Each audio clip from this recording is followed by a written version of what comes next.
They laughed so hard, I thought one of them might choke. The kind of laughter that's not just amusement, but something cruel wrapped in layers of delight. The kind that cuts deep because it's directed at you. It was my 80th birthday party, or what was supposed to be a celebration of my life, a milestone reached with dignity and grace. But instead it turned into a night I will never forget for all the wrong reasons. The room was bright with warm yellow lights, the scent of fresh flowers mingling with the aroma of candles burning softly on the wooden table, set with delicate china and the best linens I still had tucked away for occasions like this. I had spent days preparing the guest list, baking my famous lemon cake, and selecting just the right words for my toast. Something heartfelt, something that spoke of family and the passage of time, of love that stretches over decades. I wanted this to be a moment of connection, a moment where the stories of years would mingle with laughter and gentle smiles. But instead, it became a memory soaked in humiliation and quiet betrayal. They spiked my drink with laxatives. It was not a whisper or a subtle slip. It was a deliberate act of cruelty, a joke that echoed through the evening like a bitter note no one wanted to acknowledge. I felt it almost immediately, the sudden, urgent need to flee from the table, the burning in my stomach that twisted and turned like a storm inside me. I excused myself quickly, my voice barely audible over the laughter that followed, and made my way to the bathroom. The door shut behind me with a dull click, and I was alone with the harsh fluorescent lights and the cold, unforgiving tile beneath my feet. The night became a long, endless vigil, spent on the cold porcelain throne, the laughter and muffled voices filtering through the thin walls, a reminder of the people who had just moments before been smiling at me, pretending to celebrate me, but now were only amused by my discomfort and pain. This was not just an accident or a careless mistake. It was a carefully crafted moment of exclusion, a way to remind me that at 80 years old, I was no longer a beloved matriarch, but an inconvenient relic, someone to be mocked rather than cherished. As I sat there, feeling the sharp sting of betrayal, I thought about how this wasn't the first time I had been made to feel invisible in my own family, how the birthday cards stopped coming years ago, how the phone calls dwindled until they were rare and filled with hesitation, how my presence at family gatherings was tolerated but never truly welcomed. The laughter outside the door was a confirmation of what I had feared all along, that I had become a joke, a burden, a secret best kept behind closed doors and forced smiles. And yet, I am still here. I am still standing, even if it feels like I am balancing on the edge of a precipice. I live alone now, in a small apartment where the windows overlook a quiet street, the kind of place where the sounds of children playing and neighbors chatting are distant and faint. I tend to my garden, a modest collection of pots and blooms that remind me there is still beauty to be found, even in the smallest of places. I read books that take me far away from the loneliness, stories of resilience and redemption, hoping to find in them a reflection of the strength I must summon to face each new day. I am an 80-year-old woman who has been quietly humiliated by those who should have loved me most, and yet I have learned that the weight of their cruelty does not have to define me. This story I tell now is not just about the night they spiked my drink, but about the long journey from invisibility to recognition, from silent suffering to quiet rebellion. It is about the moment when the laughter stopped controlling me, and I found a way to respond, not with anger or vengeance, but with the sharpest, most unexpected weapon I could wield. My own voice, my own agency, and yes, a little hot sauce in their toothpaste. Because if they thought I was going to disappear quietly, to wither away into the shadows of their amusement, they were wrong.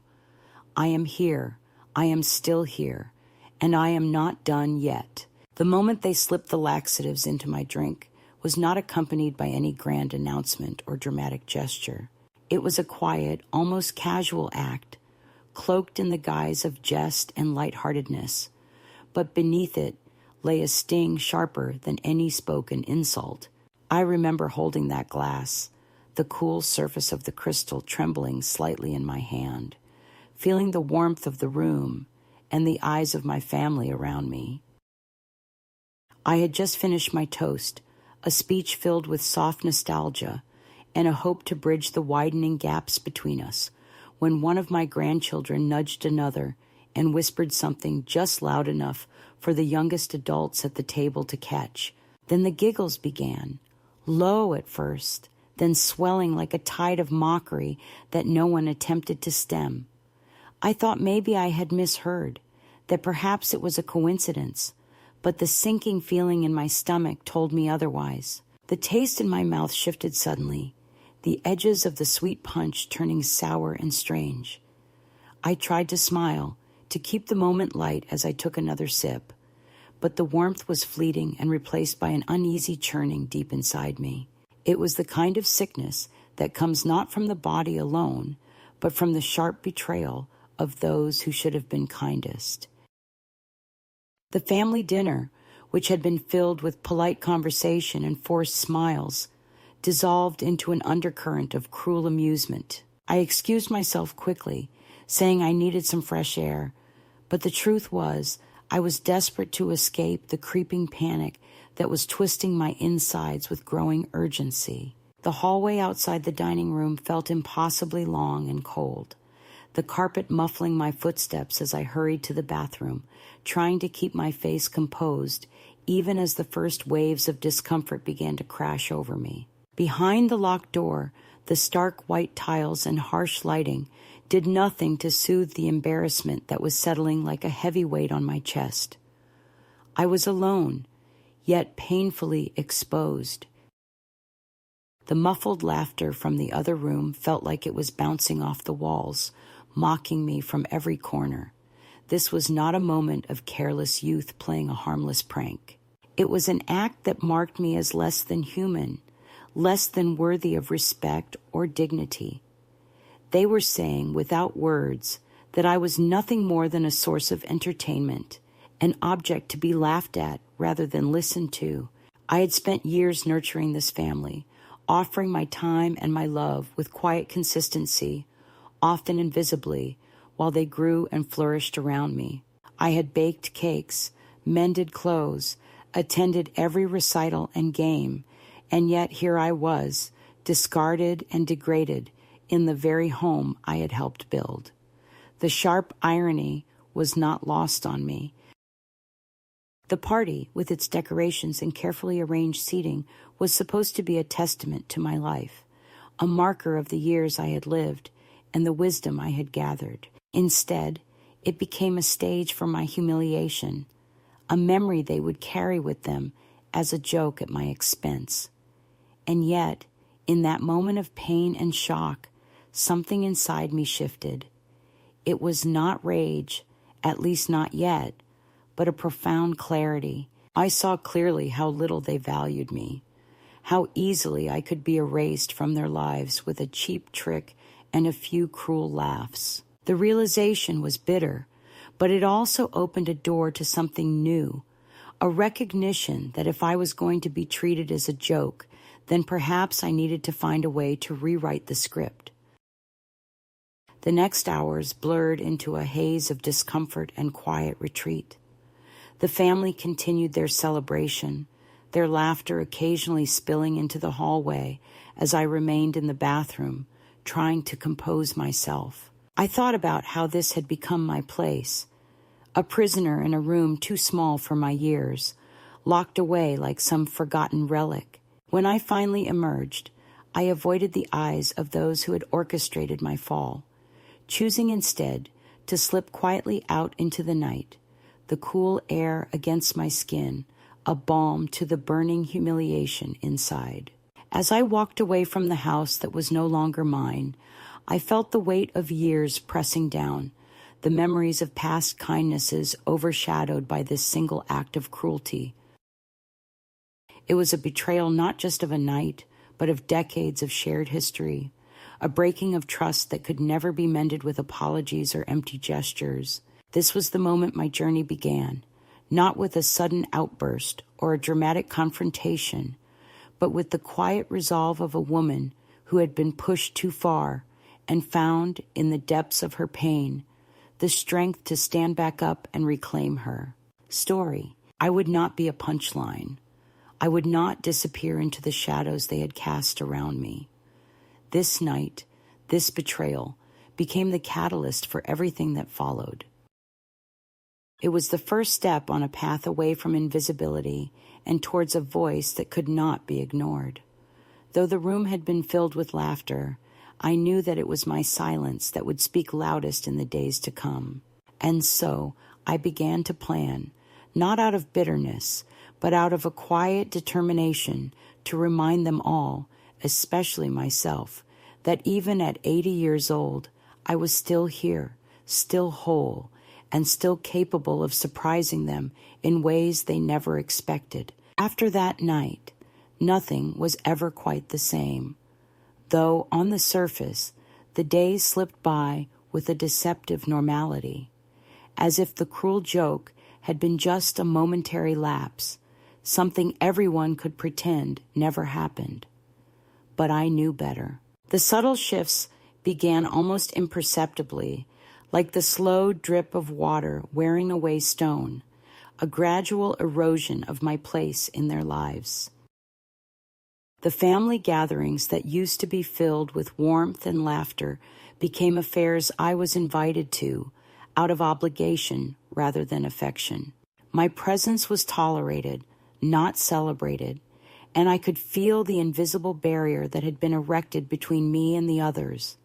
The jokes about my age grew sharper, less veiled in kindness, more blunt and dismissive. At first I tried to laugh along, to smooth over the awkwardness with a smile or a quick comment, but inside the hurt settled deeper, a quiet ache that no amount of politeness could mask. The group chats buzzed with messages about outings and events, but my name was conspicuously absent.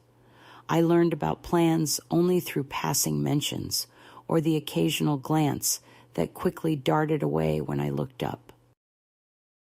When I asked, the answers were vague. You know, just a small thing, or maybe next time. But the truth was clear to me. I was being excluded. The invitations stopped arriving altogether, replaced by polite texts that never mentioned meeting in person. Just, hope you're well, or thinking of you. I tried not to let it sting, but the isolation seeped into the corners of my days. At family dinners, the conversations flowed around me, never directed at me. My attempts to join in were met with half-listens or distracted glances. The grandchildren, who once sought my stories and advice, now seemed more interested in their phones and friends. I was fading into the background of my own family's narrative, becoming a ghost, wandering through rooms where my voice no longer held weight. The daughter-in-law's smiles were tight and measured, her kindness edged with a sharpness I hadn't seen before. When I voiced a concern or shared a memory, she would pat my hand in that way people do when speaking to a child, or worse, a problem they want to dismiss. The son, my own flesh and blood, seemed caught between guilt and impatience. He would nod politely when I spoke, but quickly changed the subject, as if uncomfortable with the person I had become, or perhaps the truths I was beginning to see. The tension was a constant hum beneath the surface, a reminder that I was no longer the beloved matriarch, but a source of inconvenience and embarrassment. The home I had once known as a place of comfort became a stage where I played a part I no longer recognized, the silent elder, the shadow in the corner. My belongings were treated with less care. The chair I always sat in was sometimes rearranged or pushed aside as if to make room for someone more important. My opinions were asked for less often, then ignored altogether. Even the little rituals that had once connected us, Sunday lunches, holiday traditions, birthday celebrations, began to dissolve into hurried, impersonal gatherings where I was merely a guest, not family. I felt the sting of invisibility most keenly during those moments. It was as if I were no longer part of their story, merely a footnote or an afterthought. I found myself withdrawing, not out of choice, but necessity. To show my hurt was to invite dismissal, and I was tired of explaining feelings to those who preferred to look away. I stopped calling as often, stopped asking to come by. The silence was both a shield and a prison. Days turned into weeks, weeks into months, and the distance grew not just between us, but inside me. I questioned myself, wondering if I had changed, if I had done something to deserve this slow exile. The mirrors offered no answers, only the reflection of a woman growing smaller in a world that seemed to want her diminished. Yet, beneath the weight of loneliness, a quiet ember of defiance remained. I began to notice small details that once went unseen, the way the children's laughter sounded less joyful when I entered the room, the way conversations halted abruptly, the way my son's smile never quite reached his eyes when he looked at me. These were not accidents, but deliberate acts of erasure. It was as if they were telling me, without words, that I no longer belonged in the tapestry of their lives. The evenings became the hardest. Sitting alone in my apartment, the silence pressed in around me like a physical force. I found myself clutching the phone, hesitating to reach out, knowing the answer would likely be the same: polite avoidance, excuses, empty words. The nights were long, filled with memories of better times and the sharp pain of what had been lost. But in the solitude, something else stirred, a growing awareness that I could no longer rely on the people who had once promised to love and protect me. That realization was both heartbreaking and freeing. It meant I had to find a new way to exist, a new way to define myself beyond their dismissive gaze. Slowly, I began to reclaim parts of myself I had set aside for the sake of family harmony. The books I wanted to read, the walks I wanted to take, the quiet moments I had denied myself. I started to journal, writing down the thoughts and feelings I had bottled up for years.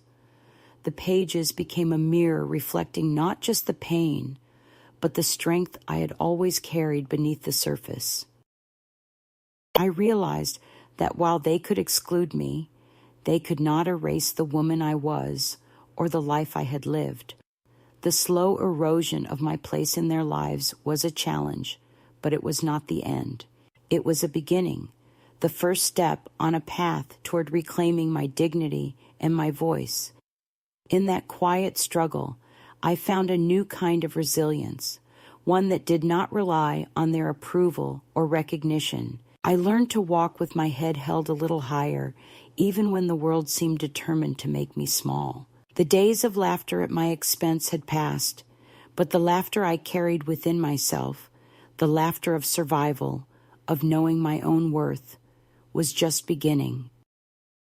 And so, the first escalation was not marked by dramatic confrontation or angry words, but by the slow, steady unraveling of my place in their lives and the quiet birth of a woman determined to find her own way out of the shadows. There came a day when the silence around me was no longer just an absence of sound, but a space filled with the weight of what had been lost and the possibilities of what might still be found. It was not a sudden epiphany, but a quiet unfolding inside me, a gentle stirring of the soul that began with small, almost imperceptible actions. After months of feeling invisible and unheard, I realized that waiting for them to see me again, to recognize me as the woman I had always been, was a path destined to lead nowhere.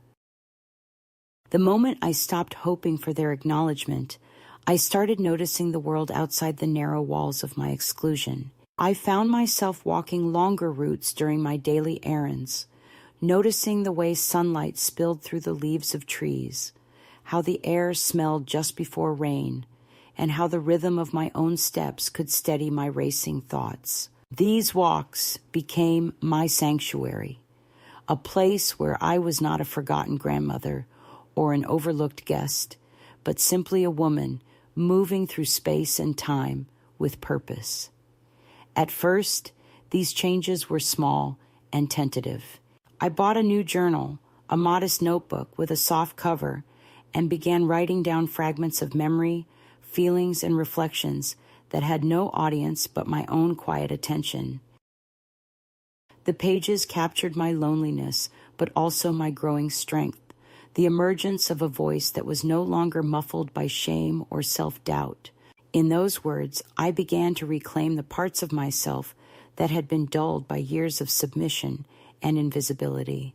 One afternoon, I found myself standing before the mirror longer than usual, tracing the lines on my face, the silver strands in my hair, and feeling, for the first time in a long while, a sense of acceptance rather than despair. I realized that I was not just the sum of their dismissals, but a woman who had lived, loved, and endured.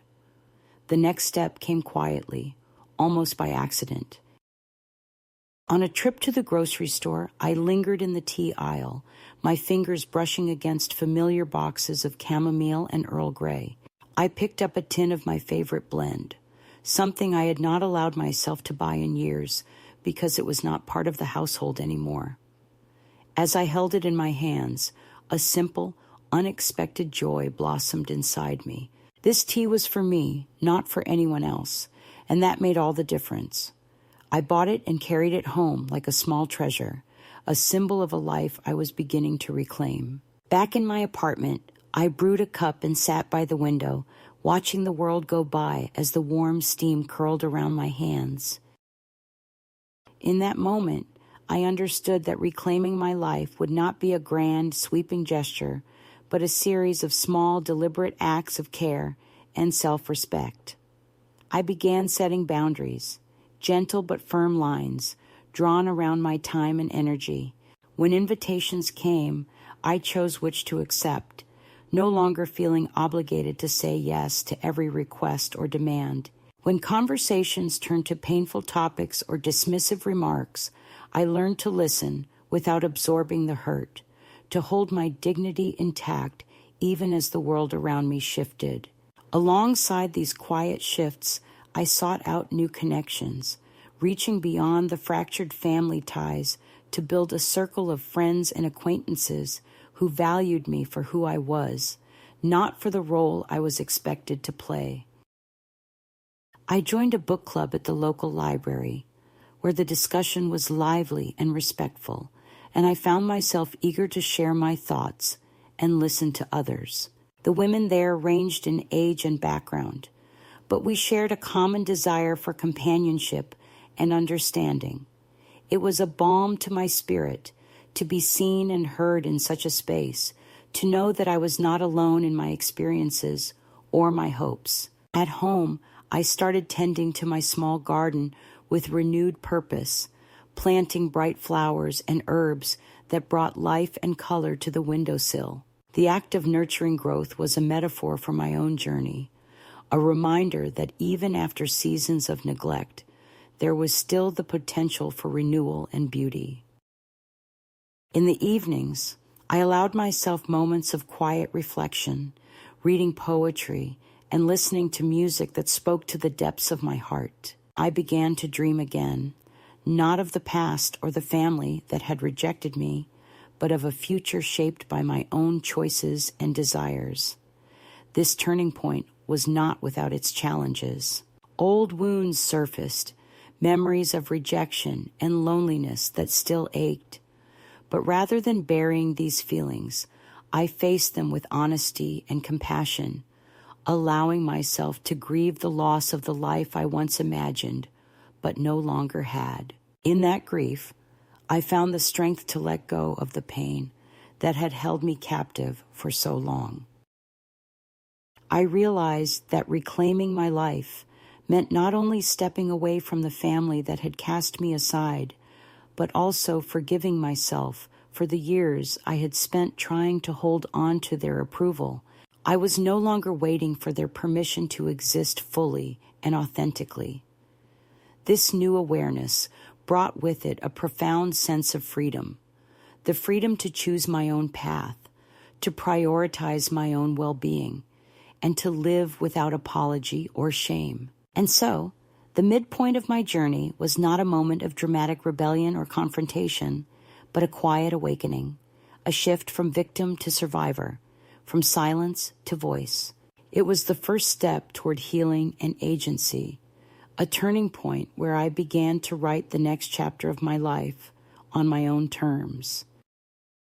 I carried this shift with me as I moved forward, knowing that the road ahead would still hold obstacles and moments of doubt, but confident that I was no longer defined by the cruelty of others, but by the resilience and grace I found within myself. The days settled into a rhythm, quiet but purposeful, and for a time, I thought I might be able to hold this fragile piece like a delicate flower between my fingers, guarding it from the storms that had so often battered my heart before.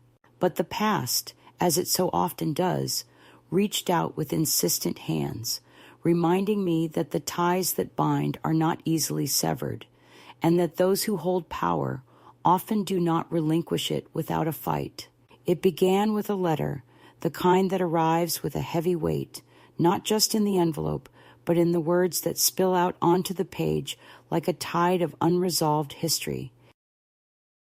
The handwriting was familiar, my grandson's, the one who had always shown a quiet kindness in the midst of the family's chaos.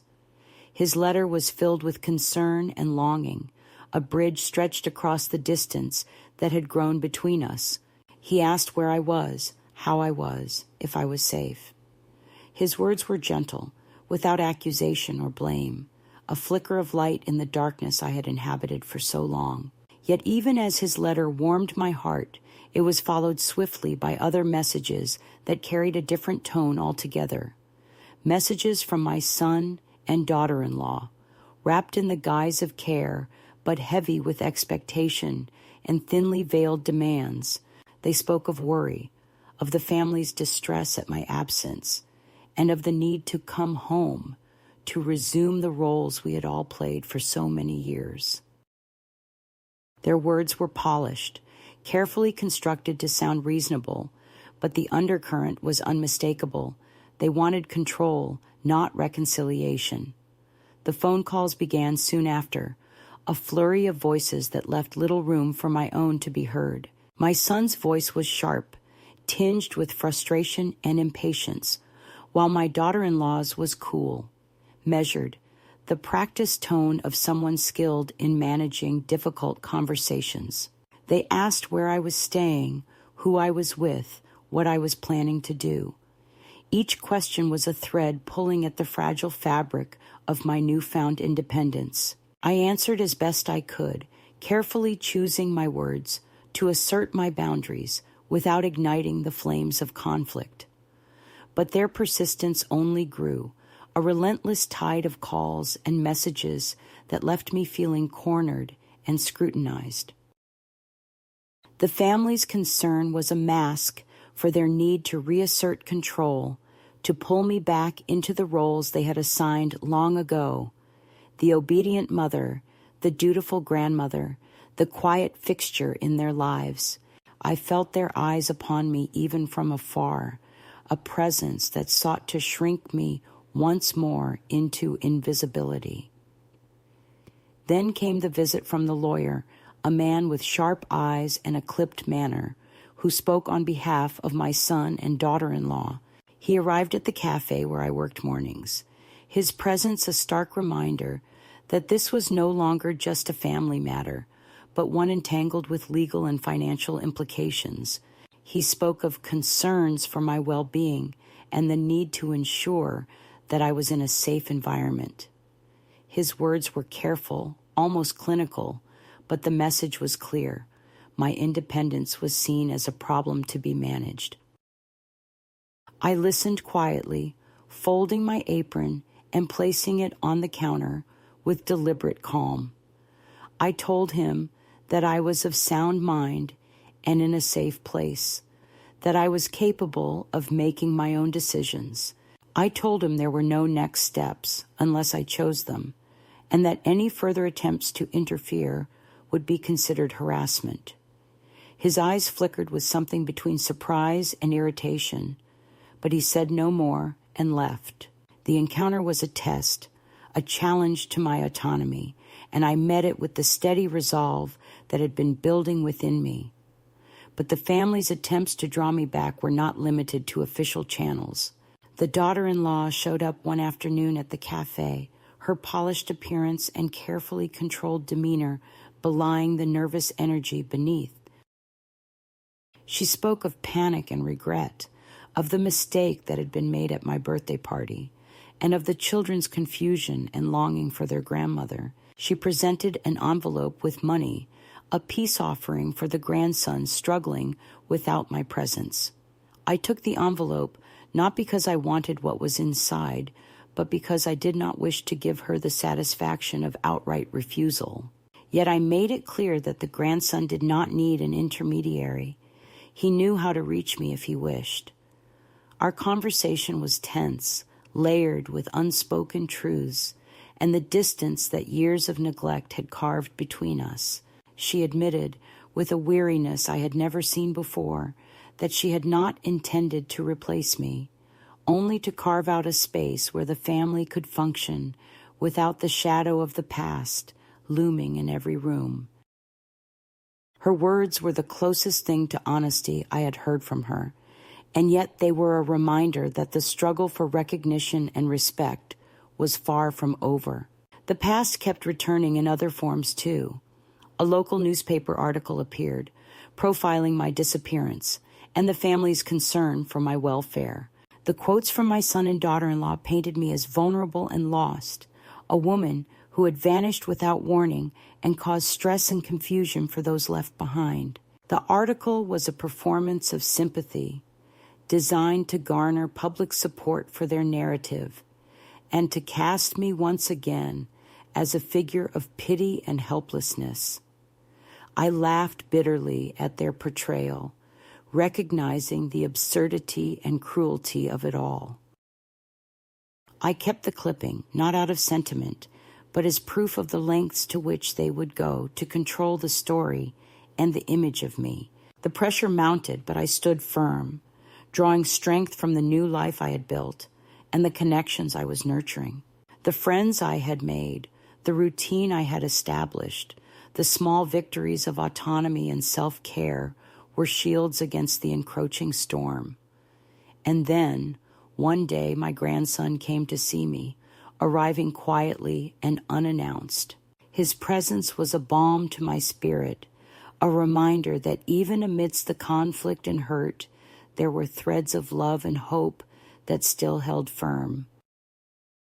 We spoke not of the past or the family's demands, but of small things, books, birds, the rhythm of life in the city. His kindness was a refuge, a space where I could be seen and valued for who I was, not just for the roles I had played or the history I carried.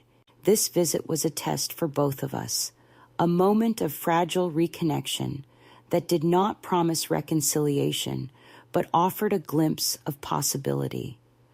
The family's attempts to draw me back continued, but I met them with a quiet but unyielding resolve. I was no longer the woman who would bend to their will or endure their dismissals in silence. I was a woman who had reclaimed her voice and her agency, who understood that love and respect must be earned and cannot be demanded or coerced. The second escalation was not just a return of the past, but a reckoning, a confrontation that tested the boundaries I had set and the strength I had cultivated. It was a reminder that the path to freedom is never easy or straightforward, but that the courage to stand firm in the face of pressure is the foundation of true independence. And so I continued forward, carrying with me the knowledge that I was no longer defined by their judgments or their attempts to control me. I was the author of my own story, and this chapter, filled with confrontation, struggle, and resilience, was mine to write. The days ahead would be filled with challenges, but also with the quiet power of a woman who had found her voice and was no longer afraid to use it. The moment I decided to send the letter, I knew there was no turning back. It was not a gesture born from spite or anger, but from a place of quiet, unyielding clarity. A declaration that the woman I once was, the one who had endured years of dismissal and humiliation, had finally reclaimed her voice and her power. The letter was brief, carefully composed with steady hands, each word chosen not to wound, but to draw a clear boundary that could not be crossed again. To my son and daughter-in-law, to the family that had so easily forgotten the woman who had raised them, I wrote that I was of sound mind, living in a safe environment, and under no duress. I informed them that any further attempts to control me under the guise of concern would be considered harassment, and that I had retained legal counsel. It was a cold, measured statement, the kind that leaves no room for negotiation or manipulation. As I folded the letter and slipped it into an envelope, I felt a strange mix of emotions: relief, sorrow, and an unexpected surge of strength. I was severing ties, yes, but not out of bitterness. It was a final, necessary act of self-preservation. I was telling them, and more importantly myself, that I was done being their shadow, their afterthought, their object of pity or annoyance. That night, I sat in my small apartment, the quiet punctuated only by the hum of the city outside and the soft ticking of a clock on the wall. I held a cup of tea, its warmth a comfort against the chill of isolation, and allowed myself to feel the weight of what I had done. This was not just a letter. It was a turning point, the moment I took back the narrative of my life. Alongside the letter, I took another symbolic step, one that seemed small but carried immense significance. I bought a bottle of hot sauce, the kind with a sharp, fiery kick, and carried it with me to the family home one evening under the cover of twilight. It was not an act of vengeance in the way one might imagine. I was not seeking to punish or humiliate them as they had done to me. Rather, it was a statement, a quiet but unmistakable reminder that I was no longer the passive victim in their story. When I found their shared bathroom, the site of so many unspoken tensions and hidden resentments, I slipped the hot sauce into their communal toothpaste tube, a small, controlled act of rebellion. The taste of fire that would greet them the next morning was a metaphor for the boundaries I had drawn, the flames that now marked the limits of their control. I left without looking back, knowing that the consequences would ripple through their carefully curated lives. In the days that followed, the family's reaction was a mix of confusion, frustration, and anger. The story of the toothpaste sabotage spread quickly, whispered behind closed doors, and exchanged intense phone calls. Yet I remained silent, choosing not to confirm or deny the act, letting the uncertainty unsettle them more than any direct confrontation could. Meanwhile, I focused on the life I was building for myself, the morning shifts at the cafe where I was gaining the respect of colleagues, the quiet walks through the neighborhood, and the small joys of independence that no one could take away. The visits from my grandson became a source of comfort and hope, a connection unmarred by the conflicts of the past. One afternoon, as I sat with him over tea, I felt the weight of years lift slightly, the promise of something new and unburdened glimmering on the horizon. The legal threats and attempts to control me continued for a time, but my letter had made it clear that I was no longer available for negotiation. I had hired an attorney, someone who understood the nuances of elder rights and the importance of autonomy. It was another layer of protection, a way to ensure that my choices would be respected. Through all this, I learned the power of saying no, firmly, unapologetically, and the strength that comes from holding on to one's dignity, even when the world seems determined to strip it away. The climax of my journey was not a dramatic confrontation or a shouting match. It was a series of quiet, deliberate decisions that reclaimed my life and my self-worth. It was the moment I chose myself over the expectations and demands of others. I realized that the power I sought was not in control over others, but in control over my own story, my own body, and my own heart. The act of placing that bottle of hot sauce in their toothpaste was symbolic, yes, but it was also deeply personal. It was a declaration that I would no longer swallow their cruelty or their dismissals, that I could respond with a sharpness of my own, a fire that could not be ignored. In the weeks that followed, I noticed a change in myself as well as in them. I walked taller, spoke clearer, and felt the boundaries I had set reinforcing themselves like invisible armor. The family's attempts to manipulate or guilt me lost their power. I was no longer the woman who crumbled beneath their words. Instead, I was someone who had found the courage to stand firm, to say no, and to live fully on her own terms. And so the climax was both an ending and a beginning, the closing of a painful chapter, and the opening of a new one defined by strength, clarity, and peace. It was proof that even after decades of being overlooked and undervalued, a woman could rise, not with shouts or storms, but with steady, purposeful fire. I was no longer a passive figure in their lives. I was the author of my own fate, and this was my final, irrevocable signature. The days that followed the storm of confrontation settled into a new kind of quiet, one not born of avoidance or resignation, but of peace and clarity. I woke each morning with a sense of calm that had long eluded me, a feeling that I was finally living in the space I had carved out for myself, no longer shrinking beneath the weight of expectations or past wounds. The apartment, once just a shelter from loneliness, became a sanctuary where every corner held a piece of the woman I was rediscovering. I tended to my garden with gentle care, watching the bright nasturtiums bloom against the window pane, fiery, resilient flowers that seemed to echo the fire I had lit within my own heart. The routine of work at the cafe gave me purpose and connection, a place where I was valued not for my past, but for the person I showed up as each day. The friendships I nurtured there were simple but profound, built on mutual respect and shared moments rather than obligation or family history. My grandson's visits remained a source of quiet joy, a reminder that love can endure even when the tides of family loyalty shift and change.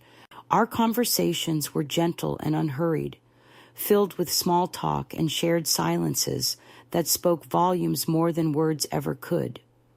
He did not press me for explanations or apologies, and I did not offer them. Instead, we simply existed together in the space we had created, a space of understanding and acceptance that transcended the past.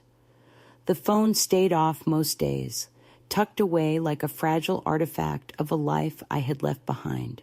When I did turn it on, I was met with messages and calls, some from my family, some from others. But I no longer felt the compulsion to respond immediately or at all. I was learning to live on my own terms, with boundaries that protected my peace and nurtured my dignity.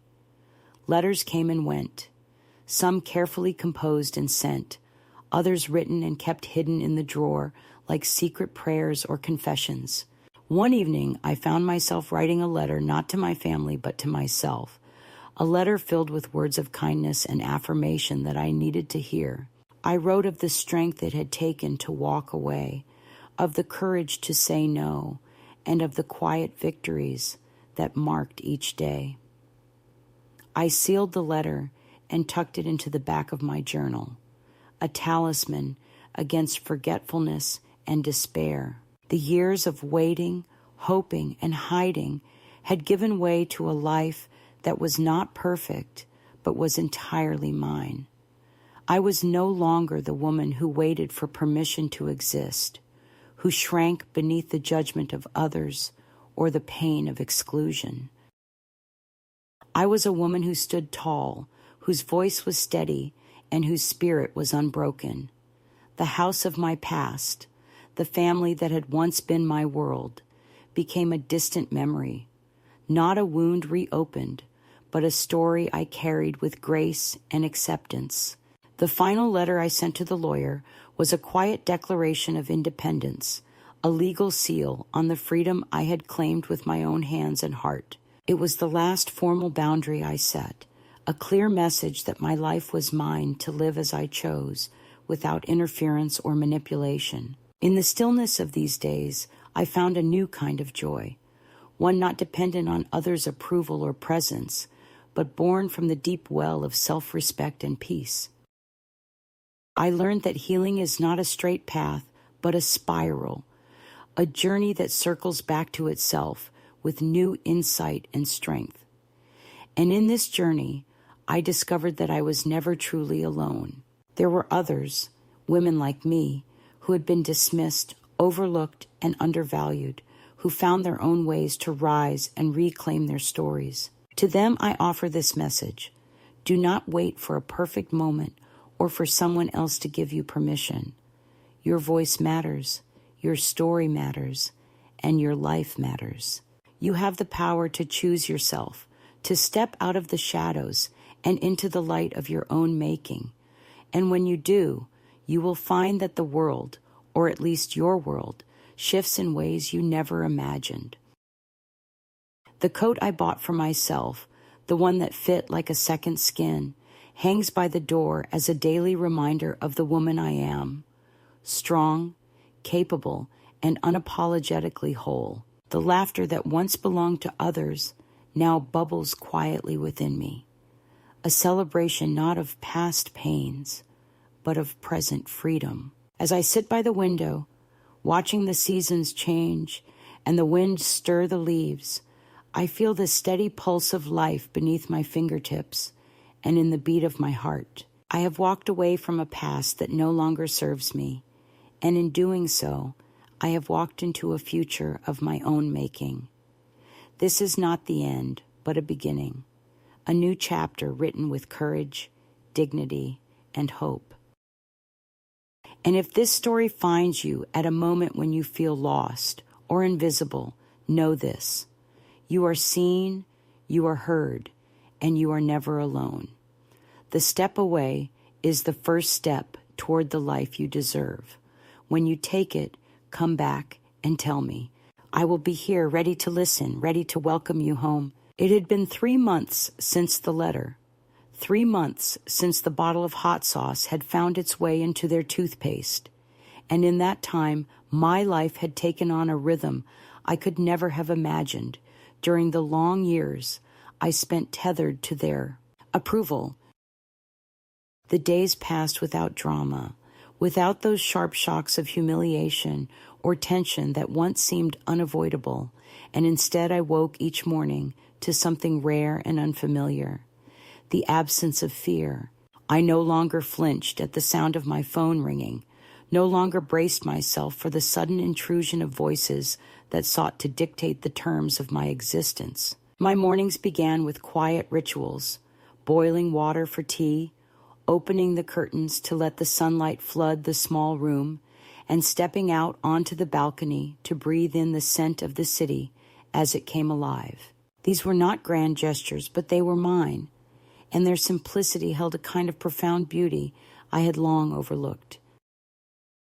In the beginning, I thought often of the family and of the rupture I had created, wondering if they spoke of me with anger or regret, or if they had already moved on to the next object of their control.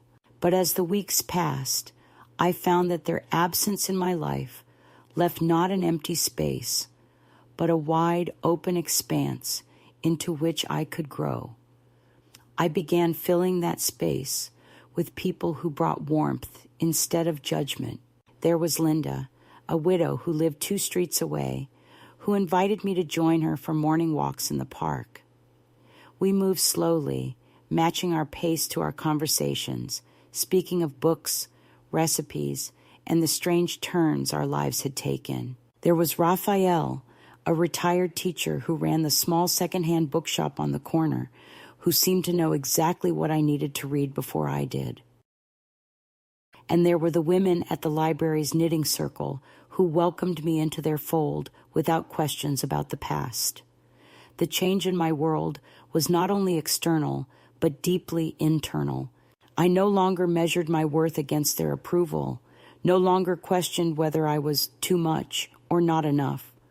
I discovered I could take up space, in a room, in a conversation, in my own heart, without apology. I began writing again, not just in my journal, but in letters I would never send, stories and reflections that belonged only to me.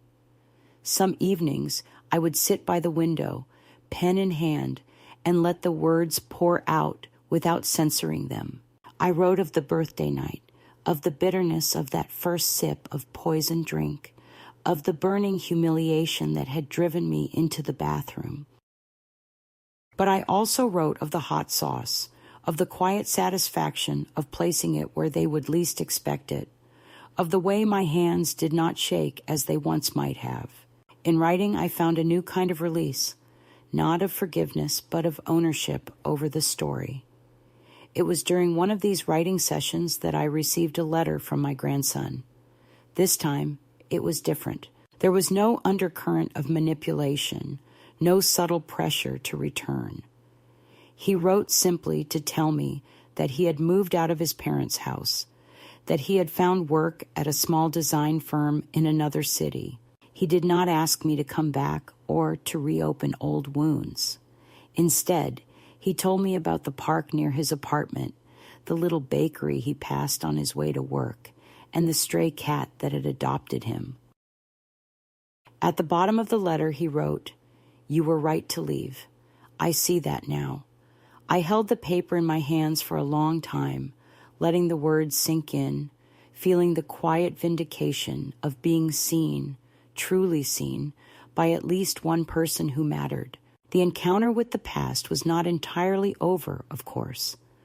There were moments when I caught sight of my daughter-in-law in the grocery store or passed my son's car parked on a street I had once known by heart.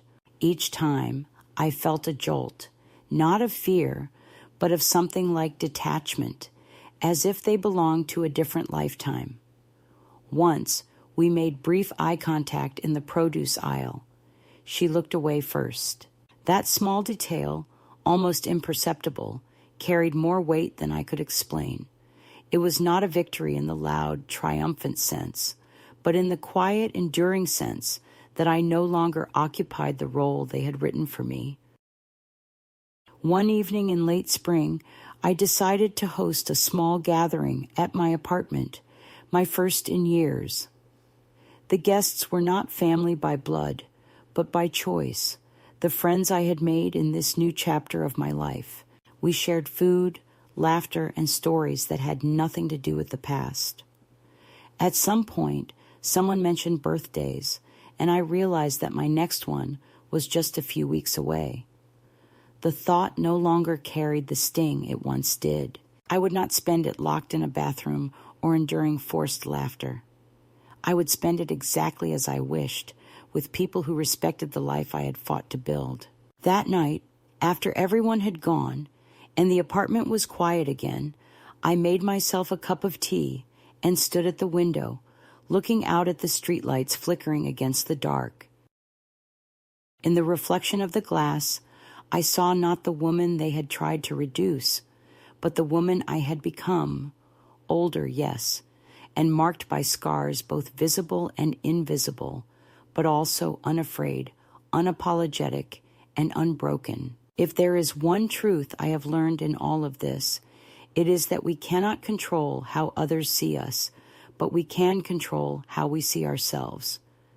They may still tell their version of the story, casting me as difficult, ungrateful, or lost.